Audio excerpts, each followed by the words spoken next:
నమస్తే అండి, నా పేరు doctor Udugula Shramaikya Harish. Aleti atom world RTV Telugu news అనుదినం జనస్వరం నవ తెలంగాణ సమగ్ర తెలుగు దినపత్రికలోని వార్తా విశేషాలు. దేశం కోసం మా అమ్మ తాలినే త్యాగం చేసింది, మోడీకి ప్రియాంక ఘాటు సమాధానం. దేశం కోసం మా అమ్మ తాలినే త్యాగం చేసింది. ప్రియాంక మాట్లాడుతూ, గత 2 రోజులుగా కాంగ్రెస్ వాళ్ళు మీ మంగళసూత్రం బంగారం లాక్కోవాలనుకుంటున్నారని బీజేపీ నేతలు ప్రచారం చేస్తున్నారు.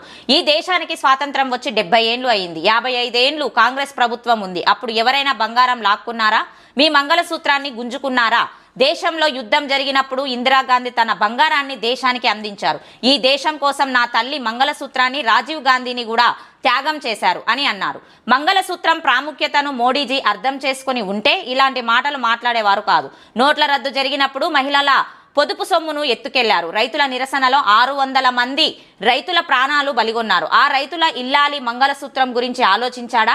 మణిపూర్లో ఒక మహిళను వివస్త్రగా ఊరేగించినప్పుడు ఆమె మంగళసూత్రం గురించి ఆయన ఆలోచించాడా? ఈ రోజు మహిళలను భయపెట్టడానికి అలాంటి మాటలు మాట్లాడుతున్నాడు. వారు భయపడి ఓటు వేస్తారని భావిస్తున్నాడు అని అన్నారు.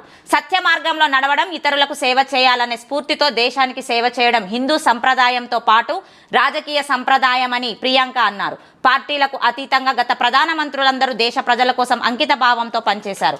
అయితే నేడు నరేంద్ర మోడీ ప్రభుత్వంలో అబద్ధాలే ఆధిపత్యం చెలాయిస్తున్నాయి. ప్రభుత్వాలను పడగొట్టడానికి ప్రజాస్వామ్య విలువలన్నింటినీ తుంగలో తొక్కిన బీజేపీని ఖండించే సాహసం ఎవరూ చేయటం లేదు అని తెలిపారు.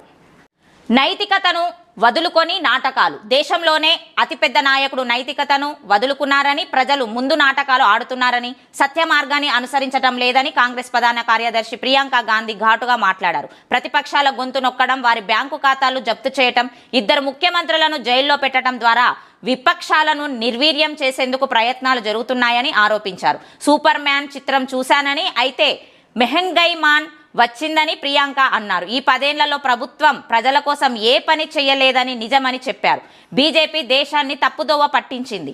ఎలక్టరోల్ బ్యాండ్ స్కీమ్ పై ప్రియాంక మాట్లాడుతూ, దాడి చేసిన కంపెనీలు బీజేపీకి విరాళాలు ఇచ్చాయని, ఆపై వారిపై ఉన్న కేసులను మూసివేశారని అన్నారు.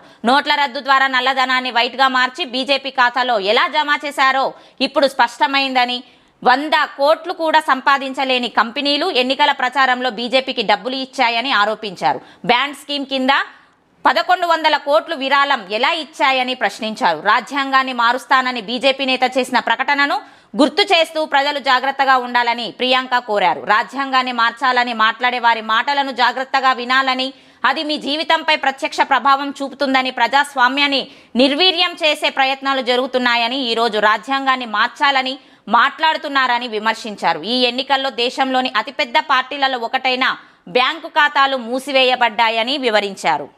మోడీ అంత గొప్ప నాయకుడైతే ఉపాధి, విద్య, ఆరోగ్య సౌకర్యాల గురించి బీజేపీ నాయకులు ఎప్పుడూ మాట్లాడరు. కానీ వారు కేవలం ఆవేశపూరితమైన దారి మళ్లించే అంశాలపై మాత్రమే మాట్లాడుతున్నారు. మోడీ ప్రపంచంలోనే గొప్ప నాయకుడని అంటున్నారు.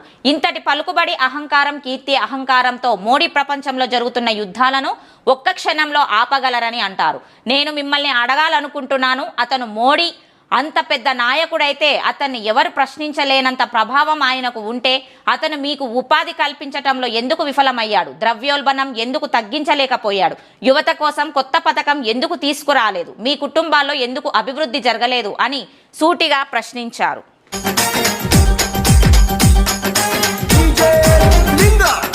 భగత్ సింగ్ వారసుడే అతడు, జనం మెచ్చిన నాయకుడతడు, మన జాంగీరన్నకు సాటే రారెవరు. కోవిడిపై గర్జించిన కామ్రేడ్, అవినీతిని ఎదిరించిన కామ్రేడ్, చీకటి తరమగ కదిలిన సూర్యుడు. ఎర్ర జెండ పరిపాలనలో పేదల బాధలు తీరునని అలుపు ఎరగని సైనికుడై అదిగదిగదిగో కదిలి. ఇది సమాజ స్థాపన కోసం ఆర్టీవీ న్యూస్. ఈ వీడియో మీకు నచ్చినట్లయితే లైక్ చేయండి, షేర్ చేయండి, సబ్స్క్రైబ్ చేయండి.